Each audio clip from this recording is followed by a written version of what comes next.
Friends, मैं मुकेश वर्णवाल एक बार फिर से अपने YouTube चैनल पर आप सबों का हार्दिक स्वागत और अभिनंदन करता हूं। आज के इस क्लास में हम सब बात करेंगे पुर्तगालियों के भारत में आगमन के बारे में। इसके पहले की क्लास में हमने आपको बतलाया था यूरोपीय कंपनियों का भारत में जो आगमन है, उस आगमन के कारण क्या थे, ऐसी कौन सी बात यूरोप में घटित हुई जिसकी वजह से एक साथ इतने सारे यूरोपियनों का बारी बारी से हिंदुस्तान के अंदर आगमन का एक दौर, एक सिलसिला प्रारंभ हुआ और जिसमें अंततः अंग्रेज विजयी रहे और अन्य यूरोपीय कंपनियों की तुलना में भारत के अंदर अपनी प्रभुसत्ता की स्थापना कर इसके बाद लगभग 200 आगे और वर्षों के लिए हिंदुस्तान पर शासन किया, हिंदुस्तान का शोषण, हिंदुस्तान का दोहन किया और धन के निष्कासन से हिंदुस्तान के धन का एक तरफा प्रवाह ब्रिटेन की तरफ किया, जिससे भारत अकाल और दरिद्रता के दलदल में समा गया और अंततः भारत की जो स्थिति थी वो बहुत दयनीय हुई। भारतीयों का इतना शोषण, इतना उत्पीड़न हुआ कि बाद में जाकर विशेषकर 20वीं शताब्दी के प्रथम पूर्वार्ध से यहाँ से क्या होता है कि ब्रिटिश शासन के खिलाफ एक जोरदार सशक्त आंदोलन असंतुष्ट भारतीयों के द्वारा, शोषित भारतीयों के द्वारा चलाया जाता है और अंततः इसी के परिणाम स्वरूप 1947 में हमारा देश आज़ाद होता है। तो आज के इस क्लास में हम सब पुर्तगालियों के बारे में विशेष तौर पर बात करेंगे। आपको मालूम है कि जो पुर्तगाली आए, अब इसको ऐसे समझिए, ठीक है, यहां पर देखिए हमने एक बहुत ही आज का जो प्रेजेंटेशन है कुछ एक्स्ट्रा है, ठीक है ना, कुछ अलग तरह से कोशिश की है। और वास्तव में क्या होता है कि जब हम कुछ डिफरेंट करने की कोशिश, हमारे दिमाग में बहुत सारे प्लान होते हैं, बहुत सारे आइडियाज होते हैं, उस आइडियाज को एग्जीक्यूट करने में टाइम लग जाता है, वक्त लग जाता है और ये एक बार की बात है। एक बार जाहिर सी बात है कि चीज़ें अभी प्रयोग के दौर में, एक्सपेरिमेंट के दौर में है। ये ऑनलाइन हमारी जो क्लास है तो उसमें तमाम तरह की आइडियाज़ हैं और उस आइडियाज़ को इम्प्लीमेंट और एग्जीक्यूट करने में निश्चित रूप से समय लगता है और जो भी समय लगता है उसके लिए मैं क्षमा चाहता हूँ, ठीक है। और कुछ व्यक्तिगत भी जो है कह सकते हैं और सारे ऑफलाइन क्लासेस होते हैं, ठीक है, और सारे भी जो है कुछ इन्वॉल्वमेंट हो जाता है, इसलिए ये सारी चीज़ें जो है थोड़ा सा डिले हो जाता है। फिलहाल मैं कोशिश करूंगा कि आपको जल्द से जल्द जो है वीडियो मिल सके। तो यहां पर ये बातें समझिएगा कि भारत में जब यूरोपियनों के आगमन की बात आती है, ठीक है, तो इसमें सबसे पहले पुर्तगाली आए, फिर कौन आए, डच आए, फिर कौन आए, इंग्लिश ईस्ट इंडिया कंपनी, फिर कौन आई, डेनिश ईस्ट इंडिया कंपनी और फिर अंततः जो है वो कौन सी कंपनी आई, फ्रांसीसी ईस्ट इंडिया कंपनी। यहां नोटिस करिएगा कि ये जो क्रम हमने बताया PDEDF, ये भारत में यूरोपियनों के आगमन का क्रम है, ना कि ईस्ट इंडिया कंपनी की स्थापना का क्रम। यहां पे एक बात ध्यान रखिएगा कि अगर हम इस पूरे को हम ग्लोब मान ले, ठीक है, तो ये जो है ये इधर का एरिया हो गया, ये इधर का एरिया हो गया, तो पश्चिम में यूरोपियन कंट्रीज है और ईस्ट में ईस्टर्न कंट्रीज और भारत उसमें शामिल है, ठीक है। इसलिए हम कहते हैं कि वेस्टर्न कल्चर का इंपैक्ट हिंदुस्तान पर पड़ रहा है। क्यों हम वेस्टर्न कल्चर कहते हैं, हम ईस्टर्न कल्चर क्यों नहीं कहते हैं?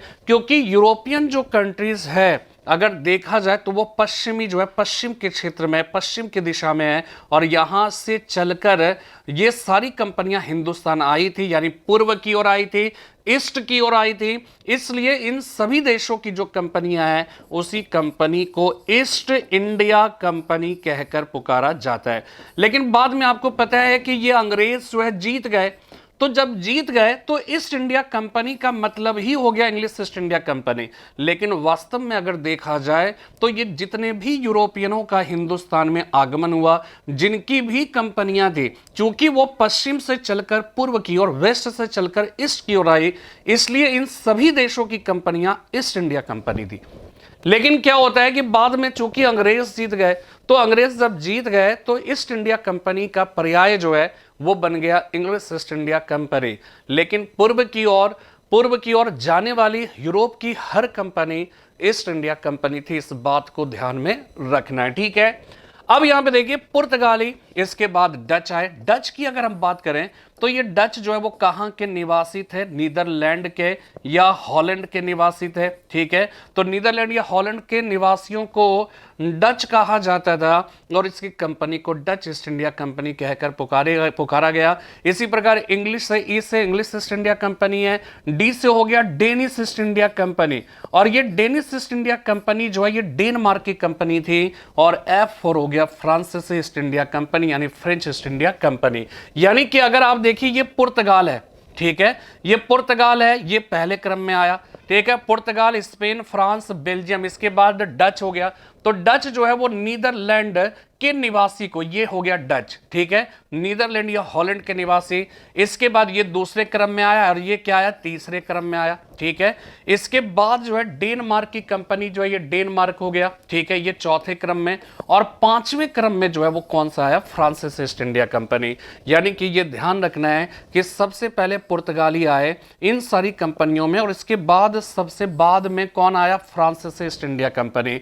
और हिंदुस्तान में अगर प्रभु सत्ता की स्थापना की बात करें तो ये इंग्लिश और फ्रांसीसी ईस्ट इंडिया कंपनी के बीच, ठीक है, इंग्लिश और फ्रांसीसी ईस्ट इंडिया कंपनी के बीच भारत में अपनी प्रभु सत्ता की स्थापना को लेकर संघर्ष हुए। और आपको पता होगा कि 3 जो है आंग्ल फ्रांसीसी युद्ध हुआ था, जिसे कर्नाटक का युद्ध कहकर पुकारा गया। और तीसरे आंग्ल फ्रांसीसी युद्ध का एक अंग था वांडीवाश का युद्ध 1760।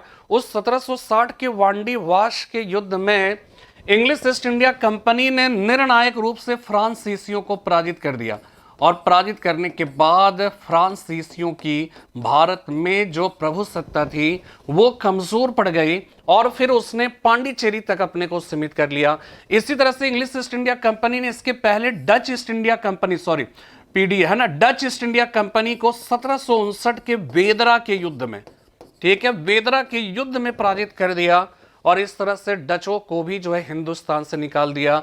इसके बाद जब हम पुर्तगाल की बात करते हैं तो जब इंग्लिश ईस्ट इंडिया कंपनी की भारत में प्रभु सत्ता बढ़ने लगी तो पुर्तगालियों ने अपने को सीमित कर लिया। और दूसरी बात कि पुर्तगाल को जो ये स्पेन है ना, स्पेन में उसे एक नया उपनिवेश मिल गया था, इसलिए भारत पर इसका जो फोकस था वो फोकस कम हो गया। क्यों? इसका रीजन यह भी था कि हिंदुस्तान में अब कंपटीशन बहुत ही टफ हो गया था, इसलिए पुर्तगाल को जब स्पेन जैसा एक नया उपनिवेश मिल गया तो इसका मेन फोकस इधर रह गया, और इधर उसने गोवा और दमन दीव तक, दादरा नागर दमन दीव तक अपने को सीमित कर लिया।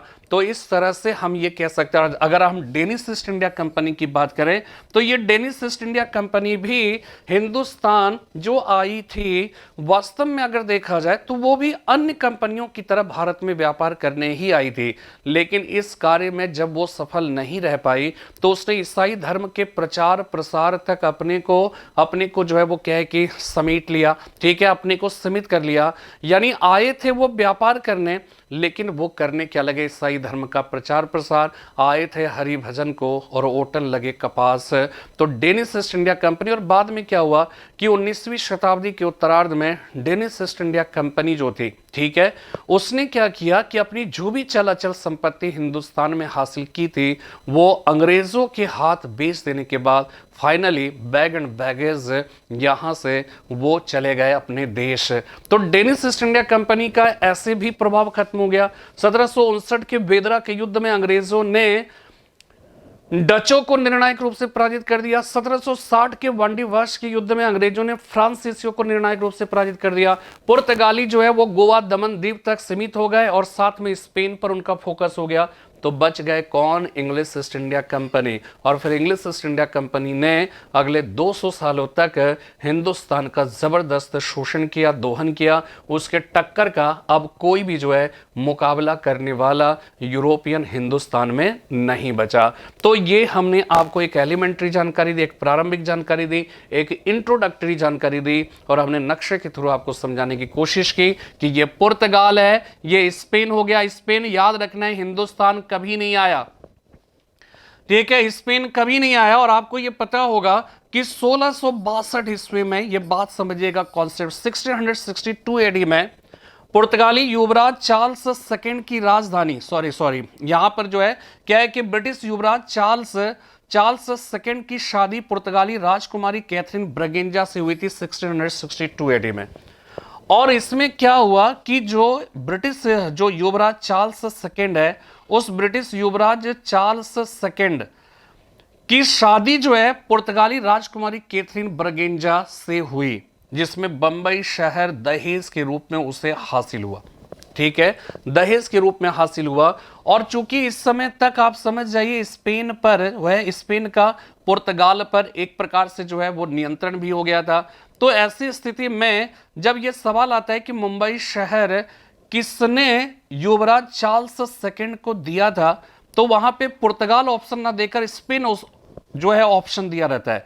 तो जब स्पेन ऑप्शन दिया रहेगा तो वहां पर जो है वो क्या होगा कि आप स्पेन लगाएंगे, क्योंकि उस समय तक पुर्तगाल स्पेन, स्पेन पुर्तगाल एक दूसरे में मिल गया था। ठीक है, तो यहां पर इस बात को आपको समझना है कि ये सारी जो कंपनियां, ये सारी यूरोपियन जो हिंदुस्तान में आए, बारी बारी से आए, लेकिन भारत की जो परिस्थितियां थी उन परिस्थितियों को बेहतर जिसने समझा वो अंग्रेज थे, और साथ में नौसैन्य दृष्टिकोण से अन्य सभी यूरोपियनों से ज्यादा पावरफुल होने की वजह से ये उसमें ज्यादा सफल रहे। और इससे इनके बाद सबसे ज्यादा शक्तिशाली जो कंपनी थी वो फ्रेंच ईस्ट इंडिया कंपनी थी। लेकिन फ्रेंच ईस्ट इंडिया कंपनी को इंग्लिश ईस्ट इंडिया कंपनी ने 3 आंग्ल फ्रांसीसी युद्ध में, जिसे कर्नाटक का युद्ध कहा गया, उसमें फ्रांसीसियों को निर्णायक रूप से पराजित किया। और 1760 के वांडी वाश का जो युद्ध है, जो अंग्रेज और फ्रांसीसी के बीच लड़ा गया, वो निर्णायक युद्ध था। तो ये सारी जो कहानी है, ये बातें आपने बिल्कुल जो है आप क्लियरली जो है समझ लिया होगा, इसका जो कॉन्सेप्ट है। ठीक है, अब इसके आगे हम लोग समझते हैं कि पुर्तगाली का जो आगमन हुआ वो आगमन कैसे हुआ। तो यहां पे देखिए कुछ बातें आपको समझनी है। सबसे पहले समझना है फ्रांसिस्को डी अल्मीडा। ठीक है, सबसे पहले 1487, ठीक है, ये आपको समझना है। बार्थोलोम्यो डियाज, ये हमने आपको पहले भी बताया। ठीक है, बार्थोलोम्यो डियाज हो गया। ठीक है, 1487। 1492 आपको मालूम है कोलंबस, ये स्पेन का था, मूल रूप से इटली का रहने वाला था, लेकिन स्पेन की महारानी इसाबेला ने इसके यात्रा को प्रायोजित किया था, इसलिए ये स्पेन का कोलंबस कहलाता है। 1498 की बात करें तो ये वास्को डिगामा हो जाएगा। ठीक है, वास्को डिगामा हो जाएगा, जो हिंदुस्तान तक पहुंचने में सफलता हासिल की। 1500 ईस्वी में, 1500 एडी में, सब आगे लिखा हुआ, परेशान मत होइएगा, ये अल्वारेज कैब्रल, ठीक है, अल्वारेज कैब्रल था, जो 1500 ईस्वी में दोबारा, यानी कि दूसरी बार, दूसरा पुर्तगाली था। पहला पुर्तगाली वास्को डी गामा जो हिंदुस्तान पहुंचा, दूसरा पुर्तगाली इस दौर में अल्वारेज कैब्रल था, 1500 ईस्वी में आया। 1502 ईस्वी में वास्को डी गामा दोबारा हिंदुस्तान आया, और इस बार 1503 ईस्वी में कोचीन में अपनी फैक्ट्री लगाई, पुर्तगालियों की फैक्ट्री लगाई। और ये ध्यान आपको रखना है कि जब हम फैक्ट्री की बात करेंगे, और ये बहुत बार आपको बात करनी होगी कि अंग्रेजों ने पहली फैक्ट्री कहाँ लगाई, अंग्रेजों ने जो है इसी प्रकार फ्रांसीसियों ने भारत के अंदर पहली फैक्ट्री कहाँ लगाई, पुर्तगालियों ने कहाँ लगाई। तो जब हम फैक्ट्री की बात करते हैं तो फैक्ट्री का कॉन्सेप्ट आप समझ लीजिएगा कि फैक्ट्री का हम कारखाना कह देते हैं, और कारखाने की जब हम बात करते हैं, उस शब्द का उच्चारण करते हैं, फैक्ट्री का उच्चारण करते हैं, तो इसका मतलब है कि उत्पादन संबंधी गतिविधियां जिस जगह पर होती हो उसे ही हम फैक्ट्री कहेंगे। लेकिन अंग्रेज हो या पुर्तगाली या जो भी थे, जिन्होंने भी हिंदुस्तान के अंदर वास्तव में जो है फैक्ट्री लगाई, तो वो फैक्ट्री का रियल जो हिंदी में तात्पर्य होता है वो कोठी है। वहां पे प्रोडक्शन संबंधी कोई काम नहीं होता था। तो फिर इन फैक्ट्रियों में होता क्या था, तो इन फैक्ट्रियों में क्या होता था, तो ये यूरोपियन यूरोप से चलकर हिंदुस्तान आते थे। तो हिंदुस्तान में किसी कोई रिलेटिव तो उनके रहते नहीं थे कि उनके यहाँ जाकर वो रुकेंगे, कोई पेइंग गेस्ट का भी कॉन्सेप्ट उस समय नहीं था। तो ये यूरोपियन वहां से चलकर हिंदुस्तान जब आते थे, तो इनको जाहिर सी बात है कि एक ड्वेलिंग प्लेस की जरूरत थी। यानी कि उसे क्या चाहिए था कि उसे जो है सबसे पहले, अगर हम फैक्ट्री की बात करें तो इस फैक्ट्री में क्या होता था, ये यूरोपियन जब आते थे हिंदुस्तान में, तो इनके लिए एक जो है वो क्या चाहिए, ड्वेलिंग प्लेस। यानी कि उसके लिए क्या चाहिए, एक निवास स्थान की जरूरत थी और ये फैक्ट्री उस निवास स्थान के रूप में कार्य करता था। दूसरी बात कि जब हिंदुस्तान आप आए, कोई भी यूरोपीय कंपनी आई, तो ऐसी स्थिति में क्या है कि आपको यहाँ के व्यापारियों से क्या करना होगा, संपर्क करना होगा। तो व्यापारियों से जब आप संपर्क करेंगे तो आपको निश्चित रूप से जो है वो क्या होगा, जरूरत एक ऑफिस की पड़ेगी, जरूरत आपको एक कार्यालय की पड़ेगी, और उस कार्यालय के रूप में भी ये फैक्ट्री जो है वो क्या है कि कार्य करता था। ठीक है, ये कार्यालय के रूप में कार्य करता था। तीसरी बात कि जब आप यहां पे आएंगे तो भिन्न भिन्न भारत के अंदर के भिन्न भिन्न गांवों से, भिन्न भिन्न जगहों से आपको रॉ मटेरियल्स प्राप्त होगा। तो वो रॉ मटेरियल्स वहां से प्राप्त कर सीधे समुद्र के किनारे तो ले नहीं जाएंगे, तो आप क्या करोगे, उसको एक जगह पे कलेक्ट करने की, यानी कि आपको एक गोडाउन की जरूरत होगी। ठीक है, एक गोडाउन की जरूरत होगी, एक गोदाम की जरूरत होगी। तो ये तीन सारे जो कार्य थे, ये सारे के सारे कार्य किन जगहों पे होता था, फैक्ट्री में। यही जो है फैक्ट्री कहलाता था। इसको वास्तव में कोठी कहा गया, लेकिन बोलचाल में कारखाना भी कह देते हैं। लेकिन कारखाना और फैक्ट्री की जब बात करें तो इसकी एक विशेषता होती है उत्पादन करना। लेकिन जो फैक्ट्री यहां पे था, यहां पर उत्पादन संबंधी कोई कार्य नहीं होते थे। ठीक है, कोई कार्य नहीं होते थे, ये आपको ध्यान में रखना है। तो ये नोट देकर लिखेंगे या ध्यान रखिएगा कि ये जो है फैक्ट्री ड्वेलिंग प्लेस यानी निवास स्थान के रूप में कार्य करता था, इसके ऑफिस यानी कार्यालय के रूप में कार्य करता था, इसके गोदाम के रूप में, गोडाउन के रूप में कार्य करता था। लेकिन यहां पर उत्पादन संबंधी कोई कार्य नहीं होते थे, ये आपको ध्यान में रखना है। ठीक है, तो ये बातें आपको ध्यान में या रखनी है, और साथ में ये कॉन्सेप्ट भी आपको समझ में आ गई। अब यहां पे देखिए, जब हम बार्थोलोम्यू डियाज की बात करते हैं, ठीक है, तो इनका सबसे बड़ा शॉर्ट में समझिएगा, इन्होंने कैप ऑफ गुड होप की खोज की। ठीक है, इन्होंने किसकी खोज की, कैप ऑफ गुड होप। ये हमने आपको लास्ट वीडियो में, जो पहली बार देख रहे हैं वो आप लास्ट वीडियो यूरोपीय कंपनियों के आगमन से रिलेटेड 2 वीडियोस हमने पब्लिक डोमेन में डाल रखे हैं, उसको आप जरूर देखिएगा। ठीक है, और ये यूरोपीय कंपनियों से रिलेटेड जो विषय है, ये विषय हम जितने भी मतलब अभी लेक्चर्स जाएंगे, ये हमने पब्लिक डोमेन में डालना है। ठीक है, ये आप जो है वो देखते रहिए। ठीक है, और यहां पर जो है ये कैप ऑफ गुड होप की, जो अफ्रीका के दक्षिण में था और जिसे हिंदी में उत्तम आशा अंतरीप कहा गया। ठीक है, कैप ऑफ गुड होप की खोज 1487 एडी में बार्थोलोम्यू डियाज ने किया। इसी प्रकार कोलंबस हिंदुस्तान खोजने को निकला, लेकिन वो यूएसए खोज दिया, वेस्ट इंडीज खोज दिया, हिंदुस्तान वो पहुंच नहीं सका।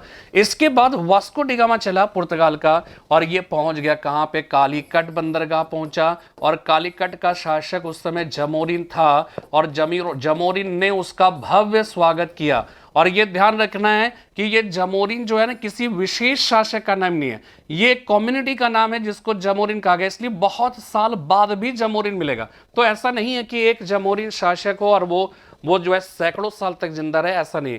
जमोरिन या सामुदाई, ये वास्तव में वहां पर शासन करने वाले लोगों का एक कॉमन जो है वो क्या है कि नाम था। ठीक है, जमोरिन किसी एक पार्टिकुलर शासक का नाम नहीं था, इस बात को ध्यान में रखना है। तो कालीकट का उस समय चाहे जो भी जमोरिन शासक रहा हो, उसने वास्को डिगामा का भव्य स्वागत किया, और वास्को डिगामा फिर हिंदुस्तान से चला गया। और उसका सबसे बड़ा कंट्रीब्यूशन, उसका सबसे बड़ा जो कह सकते हैं कि देन है कि 1498 ईस्वी में, मई 1498 ईस्वी में भारत की सरजमी पर, कालीकट बंदरगाह पर उसके जो कदम पड़े, उसने ना सिर्फ भारत के इतिहास को बल्कि दुनिया के इतिहास को उसने प्रभावित किया। कहा जाता है कि इसी मार्ग से चलकर कालांतर में ब्रिटिश ईस्ट इंडिया कंपनी ने दुनिया में इतने विशाल साम्राज्य की स्थापना की, जिसके साम्राज्य के बारे में यह कहा जाने लगा कि ब्रिटिश साम्राज्य में कभी भी सूर्यास्त नहीं होते। तो ये अपने आप में जो है बहुत ही इंपॉर्टेंट जो है खोज थी एक प्रकार से वास्को डिगामा की। तो वास्को डिगामा, और इसके बारे में बहुत विस्तार से हमने लास्ट 2 वीडियोस में यूरोपीय कंपनियों के आगमन से रिलेटेड जो 2 वीडियोस हमने डाले हैं, उसमें हमने आपको बताया था। ठीक है, इसके बाद क्या होगा, वास्को डिगामा चला जाएगा। इसके बाद 1500 ईस्वी में पेड्रो अल्वारेज कैब्रल, ये दूसरा पुर्तगाली था जो हिंदुस्तान आया, ठीक है, 1500 ईस्वी में, सॉरी 1500 एडी में। और 1502 एडी में एक बार फिर से वास्को डी गामा हिंदुस्तान आता है। और ध्यान ये रखना है कि बाद में 1522 ईस्वी के आसपास में वास्को डी गामा फिर से आएगा। और वास्को डी गामा की डेथ इस प्रकार यहां पे इस बार जब तीसरी बार आएगा तो कोचीन में उसकी डेथ हो जाएगी, ठीक है। 1502 ईस्वी में जब आया तो उसने कोचीन में 1503 ईस्वी में अपनी पहली फैक्ट्री लगाई पुर्तगालियों की। और धीरे धीरे जब पुर्तगालियों का प्रभाव बढ़ने लगा तो ऐसी स्थिति में क्या हुआ कि इसके बाद फिर क्या हुआ कि 1505 ईस्वी में भारत में पुर्तगालियों की स्थिति को मजबूत करने के लिए फ्रांसिस्को डी अल्मीडा को भारत में पुर्तगालियों का प्रथम गवर्नर बनाकर हिंदुस्तान भेजा गया। और हिंदुस्तान में आने के बाद डी अल्मीडा की जो पॉलिसी थे, इस बात को समझिएगा कि फ्रांसिस्को डी अल्मीडा हिंदुस्तान के अंदर पुर्तगालियों का वो पहला गवर्नर था। और उसकी जो पॉलिसी थी, पॉलिसी क्या थी? समुद्र के क्षेत्र में पुर्तगालियों के दबदबे की स्थापना करना। इसलिए फ्रांसिस्को डी अल्मीडा की जो पॉलिसी थी ना, इस पॉलिसी को कहा गया ब्लू वाटर पॉलिसी। इसको इंग्लिश में कहा गया ब्लू वाटर पॉलिसी, लेकिन हिंदी में से कहा जाएगा नीले पानी की नीति। और इस नीले पानी की नीति या ब्लू वाटर पॉलिसी के अंतर्गत अल्मीडा ने क्या किया कि पुर्तगालियों का जो अरब सागर है, अरब सागर के क्षेत्र में दबदबा स्थापित कर दिया, ठीक है, दबदबा स्थापित किया। और अरब सागर के क्षेत्र में उसने यानी पुर्तगालियों के एक विशाल साम्राज्य की स्थापना की कि पुर्तगालियों के समुद्र साम्राज्य को, ठीक है, उसके सामुद्रिक साम्राज्य को एस्टाडो द इंडिया कहा जाने लगा। एस्टाडो द इंडिया, ये पुर्तगालियों के सामुद्रिक साम्राज्य को कहा गया, ठीक है, एस्टाडो द इंडिया। इसके बाद क्या होगा, यानी कि डी अल्मीडा की सबसे जो प्रसिद्ध पॉलिसी थी वो एस्टाडो द इंडिया की पॉलिसी थी। और ये 1505 से 9 के बीच में शासन किया। 1509 से 1515 ईस्वी के बीच में हिंदुस्तान में कौन आएगा? अल्बुकर्क, ठीक है, अल्बुकर्क। और ये भारत में भले ही वो दूसरा गवर्नर था, लेकिन पुर्तगाली साम्राज्य का वो वास्तविक संस्थापक था। पुर्तगाली साम्राज्य का real founder of Portuguese empire in India was who? तो वो हो जाएगा अल्बुकर्क। अल्बुकर्क ने 1509 से 1515 ईस्वी के बीच में शासन किया। और इसी 1509 से 15 ईस्वी के बीच में 1510 ईस्वी में उसने गोवा बंदरगाह को छीन लिया पुर्तगालियों से, जिसे 1530 ईस्वी में नीनो डी कुन्हा जब भारत में पुर्तगाली गवर्नर हुआ करता था, तो उस नीनो डी कुन्हा के काल में इस गोवा को कोचीन के स्थान पर, ठीक है, इस गोवा को ध्यान रखना है कि कोचीन के स्थान पर भारत में पुर्तगाली साम्राज्य की गतिविधियों का मुख्य केंद्र बनाया गया। तो 1510 ईस्वी में गोवा बंदरगाह को अल्बुकर्क ने ही छीन लिया था। किससे छीना था? बीजापुर के शासक यूसुफ आदिल शाह से। और उसे जो है कोचीन के स्थान पर पुर्तगाली साम्राज्य की गतिविधियों का मुख्य केंद्र बनाया गया 1530 ईस्वी में। उस समय भारत में पुर्तगालियों का गवर्नर नीनो डी कुन्हा था। और एक और इंपॉर्टेंट बात याद रखिएगा कि 1510 ईस्वी में, ठीक है, 1510 एडी में, 1510 ईस्वी में ये गोवा पुर्तगालियों के कब्जे में आया, ठीक है, पुर्तगालियों के कब्जे में। इसके बाद 1947 में आज़ाद हुआ, लेकिन हिंदुस्तान को पुर्तगाल वापस गोवा जो वापस मिला वो 1961 एडी में। 1510 में जो कंट्रोल में गया पुर्तगालियों के, लगभग 450 साल बाद, ठीक है, 450 ईयर्स के बाद ध्यान रखना है कि हिंदुस्तान को वापस जो है गोवा मिल सका। और इन 450 सालों तक गोवा में वेस्टर्न कल्चर का इम्पैक्ट रहा, इसलिए गोवा में आज वेस्टर्न कल्चर का सबसे ज़्यादा असर जो है वो क्या है कि दिखता है। तो जो 450 सालों तक वेस्टर्न कल्चर के संपर्क में रहा, और वेस्टर्न कल्चर में कह सकते हैं आकर्षण इतना ज़्यादा है लोग उसकी तरफ आकर्षित तुरंत बहुत ज़्यादा हो जाते हैं। तो जिस कल्चर का एक प्रकार से हिंदुस्तान में 450 सालों तक लगातार उपस्थिति रही, ठीक है, और उसमें एक आकर्षण भी है, तो ऐसी स्थिति में क्या होगा कि उस कल्चर का हिंदुस्तान में स्थापित हो जाना ये निश्चित रूप से जो है वो कह सकते हैं कि बहुत आसान, मतलब कह सकते हैं बहुत आसान था, और इसलिए वेस्टर्न कल्चर का गोवा में आपको इम्पैक्ट जो है वो क्या है कि ज़्यादा दिखता है। ठीक है, तो ये सारी जो बातें हैं ना ये आपको ध्यान में रखना है, ये सारी जो बातें। अब इसको देखिए, मैं आपको बता रहा हूँ इसकी जो लिखी हुई बातें हैं, ठीक है। अब देखिए क्या है, ठीक है, सब बातें आप समझिएगा कैसे पुर्तगालियों का आगमन हुआ। ठीक है, यूरोपियनों में इस काल में सर्वप्रथम जिसका आगमन हुआ, सर्वप्रथम जिसका आगमन हुआ वे कौन थे? पुर्तगाली थे।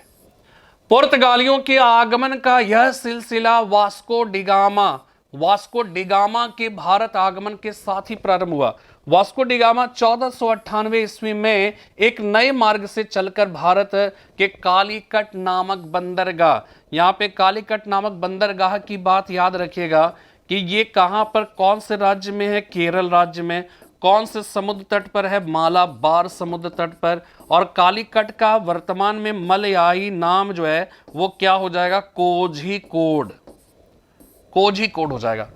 कालीकट नामक बंदरगाह पर पहुंचा, वहां के शासक जमोरिन ने, ठीक है, वहां के शासक जमोरिन ने उसका भव्य स्वागत किया। ठीक है, जमोरिन ने उसका भव्य स्वागत किया, ये आपको ध्यान में रखना है। नेक्स्ट जो है इसके बाद दूसरा कौन आया? Pedro Alvarez Cabral. ठीक है, हमने फोटोज भी खोज कर लाए ताकि आप सब देखिए, है ना। ये वास्को डिगामा हो गया, ये पेड्रो अल्वारेज कैब्रल हो गया, और हमने आपको बताया पेड्रो अल्वारेज कैब्रल दूसरा पुर्तगाली था जिसने 13 सितंबर 1500 ईस्वी में भारत की यात्रा की। वह 13 जहाजी बेड़ों का कप्तान बनकर आया था जिस पर लगभग 1200 पुर्तगाली सवार थे।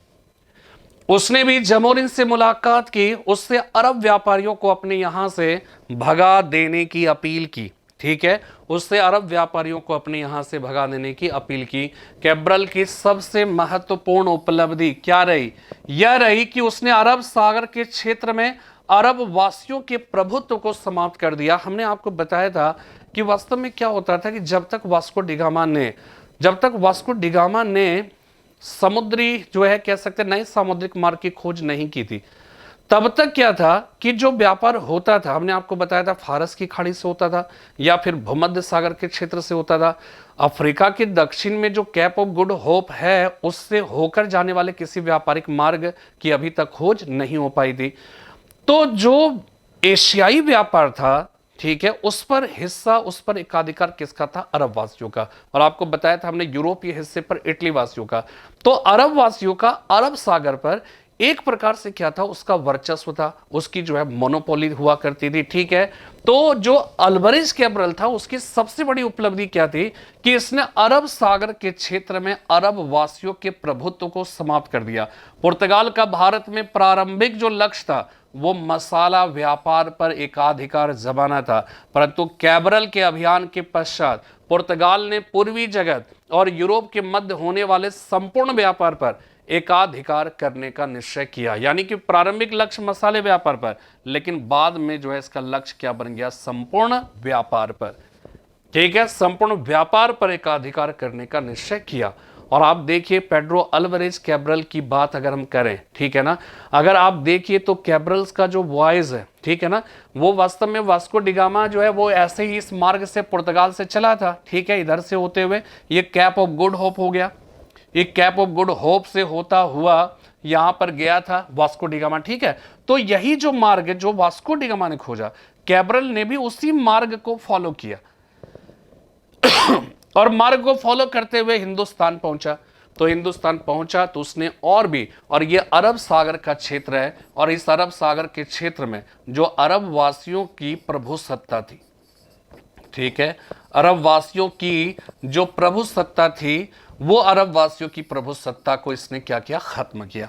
तो ये अपने आप में एक बहुत बड़ी बात थी 1500 ईस्वी में अल्वारेज कैब्रल का जो हिंदुस्तान में आगमन हुआ था, ठीक है ना। इसके बाद नेक्स्ट जो है वो क्या है कि वास्को डिगामा, हमने आपको बताया 1500। देखिए हमने सारी बातें पहले बता दिया है, अब मैं आपको इसका एक्सप्लेनेशन, लिखित जो बातें हैं वो भी आप समझ लीजिए, जिसको नोट्स बनाना है वो नोट्स बना सकते हैं, ठीक है। 1502 ईस्वी में वास्को डिगामा दोबारा हिंदुस्तान आया। इस बार उसने पूर्वी जगत के काली मिर्च के बारे में आपको पता है कि मसालों का व्यापार तो होता था, लेकिन मसालों के व्यापार में सबसे ज्यादा जो हिस्सा होता था वो किसका होता था? मसालों का होता था, मसालों में काली मिर्च का। और काली मिर्च का हमेशा से ध्यान रखना है, हमेशा से इसका योगदान जो है सबसे ज्यादा रहा। और यवन प्रिय कहलाता था प्राचीन काल में, रोमन व्यापारी के द्वारा जो है यवन प्रिय कहलाता था। मसालों के व्यापार पर एकाधिकार प्राप्त करने के लिए 1503 ईस्वी में कोचीन केरल में पुर्तगालियों की पहली फैक्ट्री की स्थापना जो है वो की गई। कहां? कोचीन केरल में, ठीक है। ये फैक्ट्री मुख्यतः, जो हमने आपको बताया, ये फैक्ट्री मुख्यतः क्या क्या काम करते थे ये ध्यान रखना है कि पहला जो है वो क्या है कि यूरोपियनों का निवास स्थल के रूप में, ड्वेलिंग प्लेस के रूप में, कंपनी के कार्यालय के रूप में, ऑफिस के रूप में, माल गोदाम के रूप में। उल्लेखनीय है कि इस फैक्ट्री में उत्पादन संबंधी कोई भी कार्य नहीं होता था, ठीक है। इससे स्पष्ट और क्या हो सकता है? तो वास्को डिगामा जब दोबारा आया तो उसने क्या किया? उसने एक बहुत बड़ा काम किया कि हिंदुस्तान के अंदर पुर्तगालियों की पहली फैक्ट्री स्थापित की। और कहां स्थापित की ये भी आपको ध्यान में रखना है, वो है कोचीन में, ठीक है। नेक्स्ट देखिए, पुर्तगालियों की दूसरी फैक्ट्री कहां पे स्थापित हुई थी? कन्नानौर में स्थापित हुई थी। अगर आपको इसको समझना है, ठीक है, अगर आपको दिख रहा है, समझ पाएंगे, तो कन्नानौर जो है वो क्या है कि इस एरिया में कन्नानौर हो गया, ठीक है। अगर हम कोचीन की बात करें, ये पहली फैक्ट्री यहां पे स्थापित किया, दूसरी फैक्ट्री उसने कन्नानौर में स्थापित किया। ये कालीकट क्षेत्र है, कालीकट नामक बंदरगाह पर उसने कदम ही रखा था, ठीक है। तो ये आपको ध्यान में रखना है कि कोचीन केरल में हो गया, कन्नानौर भी केरल में है, ये आपको ध्यान में रखने की जरूरत है, ठीक है। कन्नानौर, तो ये कहां पे हो जाएगा? केरल। अगर कोचीन की बात आएगी, कोचीन यहां पे केरल लिखा ही है, ठीक है। कन्नानौर में स्थापित हुई थी। वास्को डिगामा ने लोपो सोरेस के नेतृत्व में एक पुर्तगाली अभियान कर उन सभी बंदरगाहों को नष्ट कर दिया गया जो अरबों के प्रभाव में था। यानी एक बात ध्यान रखिएगा कि पुर्तगालियों के आगमन के पहले एशियाई व्यापार पर हमने आपको पहले वीडियो में कॉन्सेप्ट बताया था, अरब वासियों का नियंत्रण था, उसकी मोनोपोली थी। तो अगर पुर्तगालियों को हिंदुस्तान पर कब्जा करना था, हिंदुस्तान के व्यापार या पूर्वी देशों के साथ व्यापार पर अगर कंट्रोल करना था, तो हमने आपको बताया कि प्रारंभ में उद्देश्य क्या था? केवल मसालों के व्यापार तक सीमित रखना। लेकिन बाद में उसने क्या किया? हर व्यापार पर वो नियंत्रण स्थापित करना चाहता था। तो हर व्यापार पर नियंत्रण स्थापित करने के लिए पहले से अरब सागर के व्यापार पर जो अरब वासियों की मोनोपोली थी, उस मोनोपोली को तोड़ना जो है बहुत ही जरूरी था। इसलिए पेड्रो अल्वारेज कैब्रल की अगर हम बात करें तो पेड्रो अल्वारेज कैब्रल का योगदान क्या था कि उसने पुर्तगालियों के उसने अरब वासियों के वर्चस्व को अरब सागर में कम किया, खत्म किया एक प्रकार से। लेकिन क्या है, जो छिटपुट रूप में रह गए वो वास्को डिगामा ने भी उस पर जो है प्रहार किया। तो यहां पर यह ध्यान रखना है कि उन सारे बंदरगाहों को नष्ट कर दिया लोपो सोरेस के नेतृत्व में, जो अरबों के प्रभाव में था, और अपने जहाजों के अतिरिक्त अन्य किसी भी जहाज को कोचीन से आने और जाने से रोक दिया। और एक बात ध्यान रखिएगा कि पुर्तगालियों की एक पद्धति जो है वो क्या क्या थी? कार्टस प्रणाली। कार्टस प्रणाली, इसके अंतर्गत क्या होता था? परमिट जारी किया जाता था। जब तक पुर्तगालियों का परमिट नहीं मिलेगा तब तक आप ये समुद्री इलाके में आप अपनी जहाज नहीं भेज सकते हैं। और जहाज को भेजने के लिए आपको पुर्तगालियों का परमिट लेना पड़ेगा। इसके बदले में जाहिर सी बात है आपको धन की जरूरत पड़ेगी, धन देना पड़ेगा पुर्तगालियों को, ठीक है। ये कार्टस प्रणाली है। इसी प्रकार एक आर्मीडा पद्धति थी, और इस आर्मीडा पद्धति के अंतर्गत क्या था कि बाद में ये जो पुर्तगाली ये सब जहाज, जो भारतीय जहाज जाते थे, तो ये जहाज को ये पुर्तगाली क्या करते थे? पुर्तगाली ही लूट लिया करते थे। और लूट लिया करते थे तो भारतीय जब ऑब्जेक्शन करते थे तो पुर्तगाली यही कहते थे कि भाई मेरे हिस्से में, मेरे कंट्रोल से बाहर है, मैं सिर्फ एक काम कर सकता हूं कि आपकी जहाज जब समुद्र में आएगा तो उसको कोई लूट ना ले, इसके लिए हम क्या करेंगे, हमारी कुछ हथियारबंद सैनिक आपके जहाज पे उपस्थित रहेंगे और वो आपको सकुशल आपके डेस्टिनेशन तक जो है वो क्या है कि पहुंचा देंगे। लेकिन इसके बदले में आपको क्या करना होगा, आपको रकम देनी होगी, और ये भी एक प्रकार की कमाई का क्या हुआ, जरिया हुआ। ये पूरा जो समुद्र का इलाका था ना, इस पूरे समुद्र के इलाके में पुर्तगालियों ने अपना सामुद्रिक साम्राज्य स्थापित किया, जिसे ही एस्टाडो द इंडिया कहकर पुकारा गया। ठीक है, इसे एस्टाडो द इंडिया कहकर पुकारा गया। तो ये देखिए, ये स्थान है, ये बहुत ही महत्वपूर्ण है, और इसका कटसी जो है विकिपीडिया से जो है हमने इसे लिया है, हमने यहाँ पे देने की कोशिश की। ठीक है, और जब हम इसकी बात करेंगे तो ये जो नक्शा है, ये पिक्चर्स अलग से है, ये नक्शा जो है ये पिन इंटरेस्ट से हमने लिया है। तो मैं उनका तहे दिल से शुक्रिया जो है अदा करता हूं कि उनकी जो है एक पिक्चर्स हमने लिया आपको समझाने के लिए। ठीक है, तो पिन इंटरेस्ट को जो है मैं इसके लिए तहे दिल से शुक्रिया अदा करता हूं। इसके बाद ये है कटसी जो है विकिपीडिया, यानी कि विकिपीडिया से हमने लिया, और ये बहुत ही महत्वपूर्ण है। ठीक है, यहां पे देखिएगा मसूलीपट्टनम की अगर बात की जाएगी तो ये अंग्रेजों की पहली फैक्ट्री मसूलीपट्टनम में स्थापित हुई थी 1600 जो है वो क्या है कि 11 ईस्वी में। लेकिन अगर सूरत की बात की जाए तो अंग्रेजों ने सूरत में पहली फैक्ट्री स्थापित करनी चाहिए थी, लेकिन वो स्थापित नहीं कर सका था। ठीक है, और जब स्थापित करने का अधिकार मिला तब तक वो मसूलीपट्टनम में अपनी फैक्ट्री की स्थापना कर ली थी। ठीक है, इसी प्रकार जो है तो जितने भी क्षेत्र है वो सारी बातें जो है आपको समझना है, तो जैसे जैसे आता जाएगा मैं बताऊंगा। ठीक है, इसके बाद देखिएगा कि 1502 ईस्वी में कौन आया था पुर्तगाली में, वास्को डिगामा फिर से हिंदुस्तान से वापस लौट गया।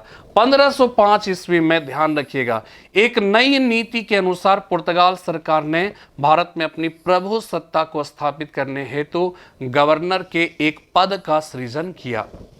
इस पद पर नियुक्त होने वाले व्यक्ति को 3 वर्ष के लिए भारत में अपनी सेवा देनी होती थी।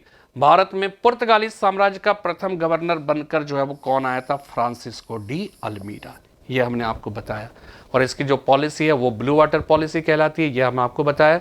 और ये जो पिक्चर्स है इसके भी जो कटसी है वो pininterest.com हो गया। ठीक है, तो यहां से हमने लिया, और ये फ्रांसिस्को डी अल्मीडा है, ये भारत में पुर्तगालियों का पहला गवर्नर, ये हो जाएगा भारत में पुर्तगालियों का पहला गवर्नर, पुर्तगालियों का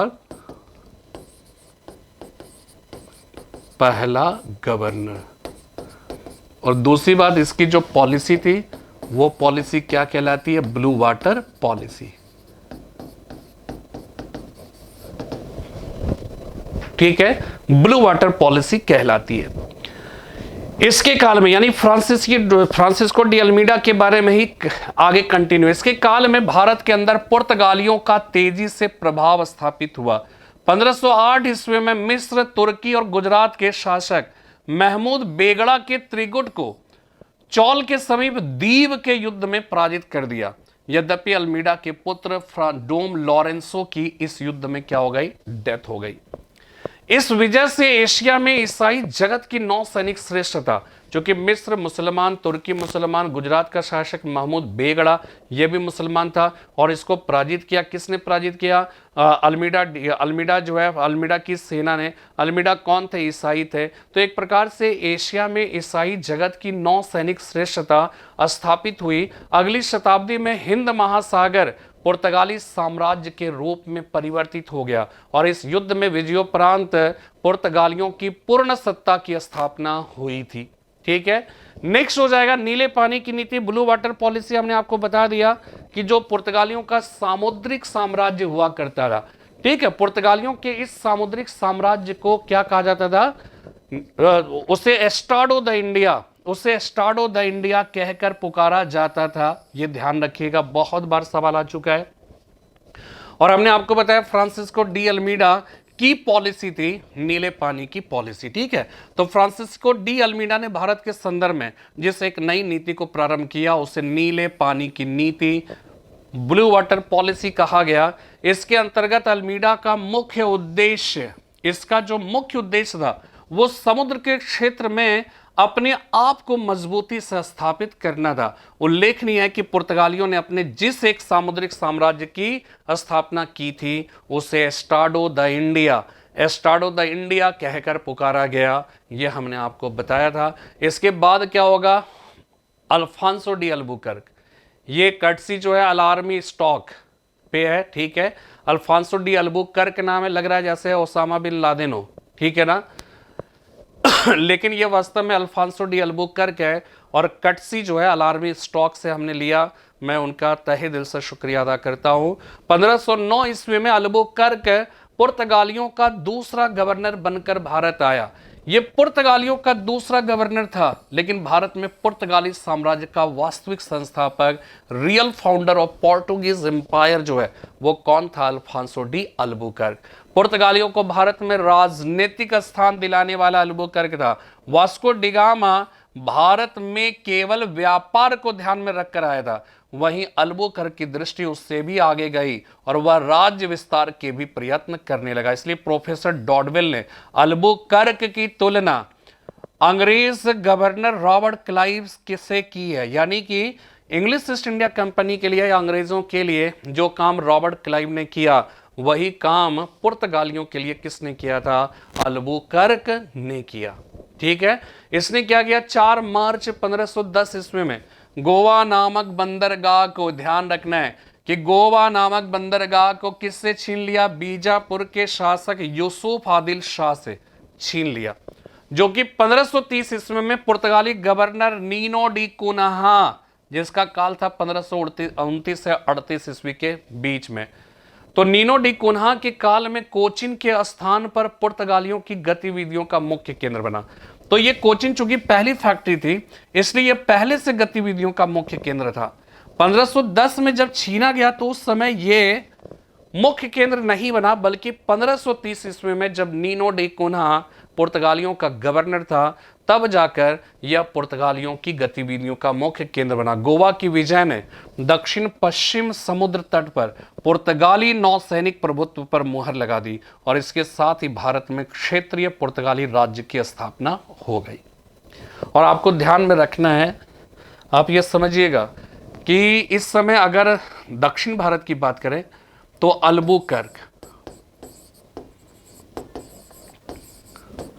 अल्बुकर्क का शासनकाल क्या होगा? 1509 से 1515। इसी तरह से अगर आप देखिएगा, इस समय विजयनगर का शासक कृष्णदेव राय थे और कृष्णदेव राय का जो काल है, उनका काल है 1509 से 1529। यानी कि कृष्णदेव राय जब विजयनगर के शासक थे दक्षिण भारत में, उस समय दक्षिण भारत में पुर्तगालियों का गवर्नर जो है वो कौन था? 1509 से 15 के बीच अल्बुकर्क।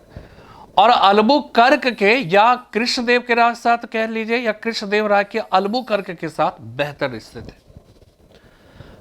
रिश्ते थे। और उसके कारण भी जो है हमने आपको बताया, आपको शायद पता होगा कि दक्षिण भारत में अगर आप देखिए तो ये जो है गोदावरी नदी है, सॉरी ये नर्मदा ताप्ती और गोदावरी नदी है, ये कृष्णा है और ये तुंगभद्रा नदी है। और कृष्णा तुंगभद्रा नदी के बीच का जो क्षेत्र है वो रायचूर दोआब है। और इधर जो है बहमनी राज्य था और इधर विजयनगर राज्य। और ये विजयनगर और बहमनी राज्य के बीच इस रायचूर दोआब पर नियंत्रण स्थापित करने के लिए लंबा संघर्ष चला था। और उस संघर्ष के पीछे एक बहुत बड़ा कारण था, गोवा बंदरगाह इसी के आसपास था। और इस गोवा बंदरगाह पर क्या होता था कि फारस की खाड़ी से चलकर आने वाले समुद्री जहाज, सबसे पहले जो घोड़ा लेकर आते थे वो जहाज यहीं पे आके रुकते थे।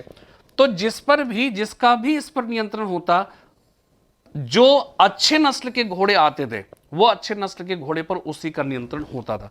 यह ध्यान रखिएगा कि उन दिनों क्या होता था कि हमारे देश की जो सेना थी, अश्व सेना यानी जो घुड़सवार सेना थी, वो घुड़सवार सेना हमारे देश की सेना का अभिन्न अंग तो थी, लेकिन क्या था कि हमारे देश में एक ड्रॉबैक ये था कि अच्छे नस्ल के घोड़े नहीं मिलते थे। और ये कहां से आते थे? फारस की खाड़ी में हरमुज नामक स्थान से आते थे। और वो हरमुज नामक स्थान से चलता था और यहाँ पे गोवा बंदरगाह पे उतरता था। और गोवा पर कब्जा किसने कर लिया? अल्बुकर्क ने। और इधर संघर्ष किसके किसके बीच हो रहा है? विजयनगर बहमनी राज्य के बीच संघर्ष हो रहा है। तो विजयनगर के शासक कृष्णदेव राय ने यह सोचा कि अगर हम पुर्तगालियों के साथ, अल्बुकर्क के साथ अच्छे संबंध नहीं रखेंगे तो गोवा जो पुर्तगालियों के कब्जे में चला गया, वहां पे उतरने वाले जो अच्छे नस्ल के घोड़े होंगे वो मेरे को नहीं मिल पाएगा, वो क्या है, बहमनियों के सामने में या बीजा या बहमनी राज्य के नियंत्रण में चला जाएगा।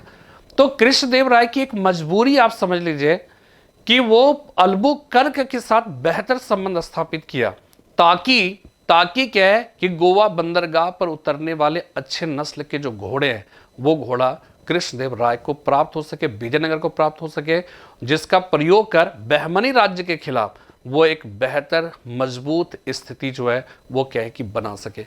यही जो है वो क्या है कि कोशिश थी, यही इसी कारणवश जो है ऐसा किया गया। तो यहां पर यह ध्यान रखना है कि कृष्णदेव राय ने पुर्तगालियों के साथ अच्छे संबंध स्थापित किए। तब देखिएगा डोमिंगो पायस आता है, ठीक है। इसी प्रकार नूनीज बाद में आते हैं, तो पुर्तगालियों के एक आगमन का एक दौर, पुर्तगाली यात्रियों का एक सिलसिला प्रारंभ हो जाता है, ठीक है। तो ये आपको ध्यान में रखना है। यहां तक कि कृष्णदेव राय ने उसने क्या किया कि उसने पुर्तगालियों को उसने जो है वो क्या किया कि अपने स्थान में फैक्ट्री लगाने की अनुमति, भटकल, ठीक है, वो जगह मुझे याद नहीं आ रहा था, वो जगह है भटकल नामक स्थान में उसने पुर्तगालियों को दुर्ग निर्माण की स्वतंत्रता भी प्रदान की, और जिसकी भूरी भूरी प्रशंसा जो है वो किसने किया है, डोमिंगो पायस ने किया है, ठीक है। डोमिंगो पायस ने उसकी भूरी भूरी प्रशंसा जो है वो की है। इस बात को आपको ध्यान में रखने की जरूरत है। क्लियर हो गई? तो यहां पर इस बात को ध्यान रखिएगा, क्षेत्रीय पुर्तगाली राज्य की स्थापना हुई। तो अल्बुकर्क ने 1511 ईस्वी में दक्षिणी पूर्व एशियाई देशों की मंडी कहलाने वाले मलक्का पर जो है वो कब्जा कर लिया, ठीक है। मलेशिया का जो आसपास का इलाका है ना, उन सारी जगहों पर मलक्का पर कब्जा कर लिया। 1515 ईस्वी में फारस की खाड़ी में स्थित हारमुज स्टेट पर भी जाके अधिकार कर लिया, परंतु वह चाह कर भी अदन पर कब्जा नहीं कर सका। उसका विश्वास था कि हॉर्मुज, मलक्का और अदन जीतने से सारे पूर्वी पानी पर अधिकार हो सकता है। फिर भी सारे पड़ोसी देशों पर पुर्तगाल की धाक तो जम ही गई। उसके समय में गोवा, दमन दीव, बंबई, कालीकट, कोचीन और हुगली में पुर्तगालियों की कोठी स्थापित हो चुकी थी, ठीक है। अल्बुकर्क के समकालीन अत्यंत प्रसिद्ध शासक कृष्णदेव राय था, हमने आपको बता दिया, पहले से आपको बता दिया। 1509 से 1515 अल्बुकर्क का शासन था, कृष्णदेव राय का 1509 से 29 था, जिसके साथ अल्बुकर्क के अच्छे संबंध थे। विजयनगर साम्राज्य का उस समय भटकल और होन्नावर के तटीय नगरों पर नियंत्रण था। कृष्णदेव राय ने अल्बुकर्क को भटकल नामक स्थान में किले निर्माण की स्वतंत्रता प्रदान की। इसके लिए पुर्तगाली यात्री डोमिंगो पायस ने कृष्णदेव राय की भूरी भूरी प्रशंसा की। अल्बुकर्क ने भारत में पुर्तगालियों के सामाजिक आधार को विस्तृत करने के लिए निम्न वर्ग के पुर्तगालियों को, ठीक है, जब अल्बुकर्क जो है भारत में अपना राजनीतिक प्रभुसत्ता स्थापित करने लगा, तो अल्बुकर्क ने एक, मतलब कह सकते हैं कि उसकी जो बात, अगर हम पुर्तगालियों के कॉन्टेक्स्ट में समझने की कोशिश करें तो उसके लिए वो एक अच्छी बात ये थी कि उसने पुर्तगालियों की भारत में अपनी उसकी दबदबा स्थापित करने के लिए उसने क्या किया, भारत में जो निम्न वर्ग की जो महिलाएं होती थी, पुर्तगालियों के निम्न वर्ग को भारत के स्थानीय महिलाओं के साथ शादी करने के लिए जो है प्रेरित किया, ताकि भारत में सामाजिक जो है वो क्या आधार पुर्तगालियों के बढ़ सके।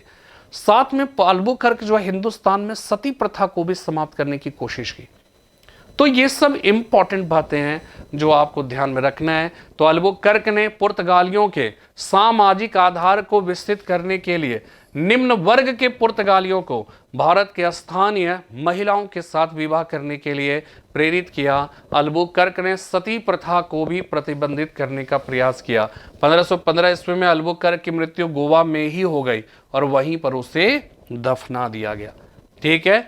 तो ये चीजें जो है इसको आपको थोड़ा ध्यान में रखना है, इसे समझना है, ठीक है। और बातें जो है वो क्या है कि इसके बारे में भी आपको और आगे बता दें कि सन 1524 में हमने आपको बताया कि वास्को डी गामा अपनी तीसरी व अंतिम भारत यात्रा पर आया था। यानी वास्को डी गामा कुल 3 बार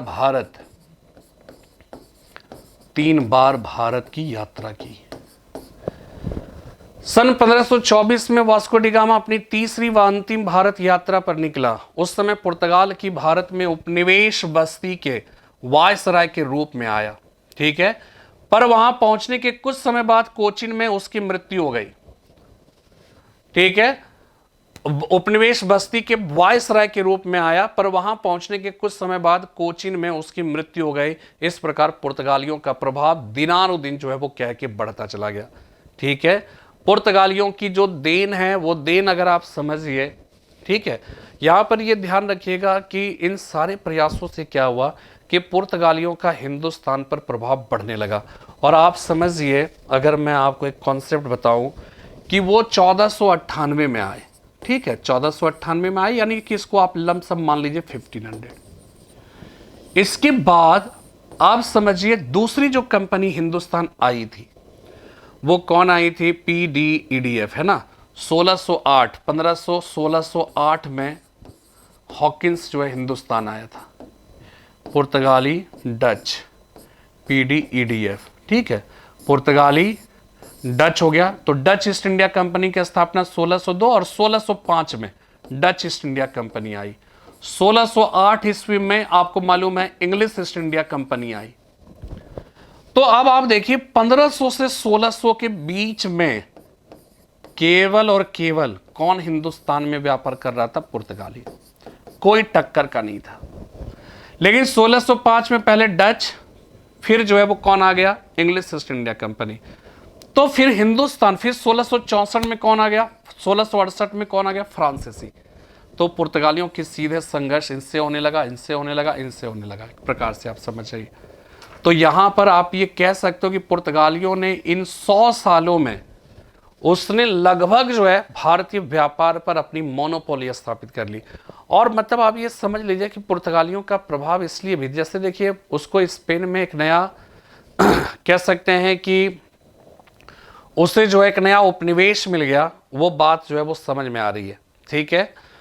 लेकिन क्या है कि पुर्तगालियों का हिंदुस्तान में स्थिति भी बहुत खराब, वो बहुत ही बदनाम हो गए थे।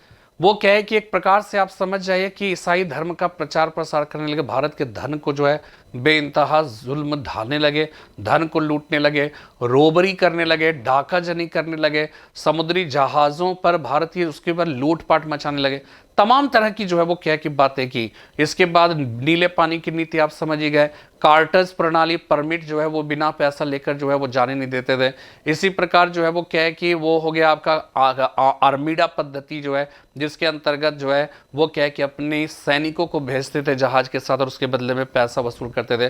तो ये तमाम तरह की जो है मतलब सही गलत हर तरीके का प्रयोग किया, और इस वजह से क्या है कि पुर्तगाली हिंदुस्तान में बदनाम हो गए इन 100 सालों में। तो ये जो है वो क्या है कि यहां पर इसके अब देखिए पुर्तगालियों की अगर हम बात करें तो पुर्तगालियों की जो देन है वो देन क्या है? पुर्तगालियों ने ही भारत में पहली बार प्रिंटिंग प्रेस का उपयोग किया। इसने ही भारत में जहांगीर के शासनकाल में, ध्यान रखिएगा, तंबाकू की खेती प्रारंभ की, ठीक है। तो भारत में जो प्रिंटिंग प्रेस है, उस प्रिंटिंग प्रेस को लाने वाला आज जो है, ध्यान रखिएगा, जो प्रिंटिंग प्रेस है, ठीक है, इस प्रिंटिंग प्रेस की अगर बात करें तो ये प्रिंटिंग प्रेस कितना लोकप्रिय है हिंदुस्तान में जो है, और हिंदुस्तान में कितना लोकप्रिय, पुस्तकें छापी जाती है, किताब कॉपियां छापी जाती है, ठीक है। तो प्रिंटिंग प्रेस, न्यूज़पेपर वगैरह छपते हैं। तो प्रिंटिंग प्रेस को हिंदुस्तान में लेकर कौन आया? तो इसका सही जवाब याद रखना है कि वो कौन लेकर आए थे? पुर्तगाली। लेकिन एक बात ध्यान रखिएगा कि जब सवाल ये पूछा जाएगा कि प्रिंटिंग प्रेस को आम जनता का प्रतिबिंब बनाने का श्रेय किसे जाता है, तो उसका सही जवाब जो है वो क्या हो जाएगा? वो हो जाएगा ब्रिटिश ईस्ट इंडिया कंपनी। यानी अंग्रेज, पुर्तगाली लेकर आए, लेकिन अंग्रेजों ने क्या किया? उस प्रिंटिंग प्रेस को आम जनता का प्रतिबिंब बना दिया, ठीक है।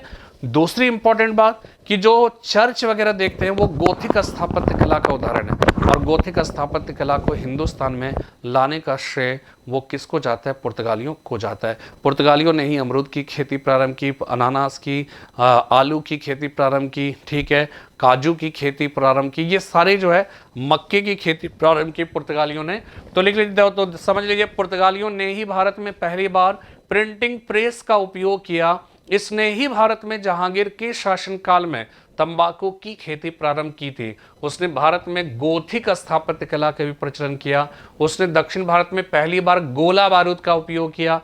उसने भारतीय सैनिकों को अपनी सेना में सम्मिलित कर उसे प्रशिक्षित किया। उसने भारत में जहाज निर्माण उद्योग की भी शुरुआत की।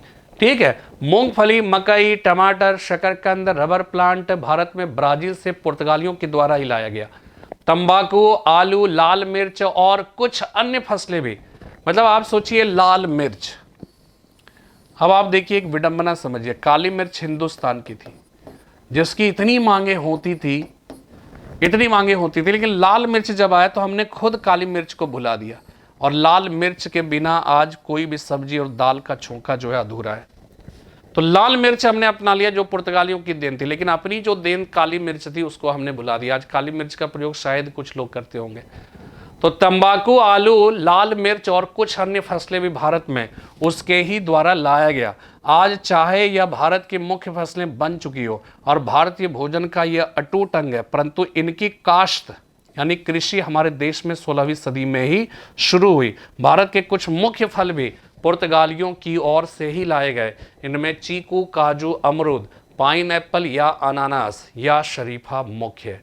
तो इस तरह से जो है ये आपका पूरा जो है कह सकते हैं कि पुर्तगालियों के संबंध में सारी इंपॉर्टेंट बातें हमने करी, और ये अपने आप में बहुत ही महत्वपूर्ण है और जिसके बारे में हमने आपको डिटेल में समझाने की कोशिश की। तो इसके पहले हमने 2 वीडियोस यूरोपीय कंपनियों के आगमन से बनाया। तो जो इसे पहली बार देख रहे हैं, तो मेरा ये सोचना है कि पहले उन 2 वीडियोस को देखिए, तो फिर आप इसके कॉन्सेप्ट को और भी बेहतर तरीके से समझ सकेंगे। फिलहाल आज इतना ही, कल मिलते हैं फिर एक नए विषय के साथ। तब तक के लिए जय हिंद, जय भारत।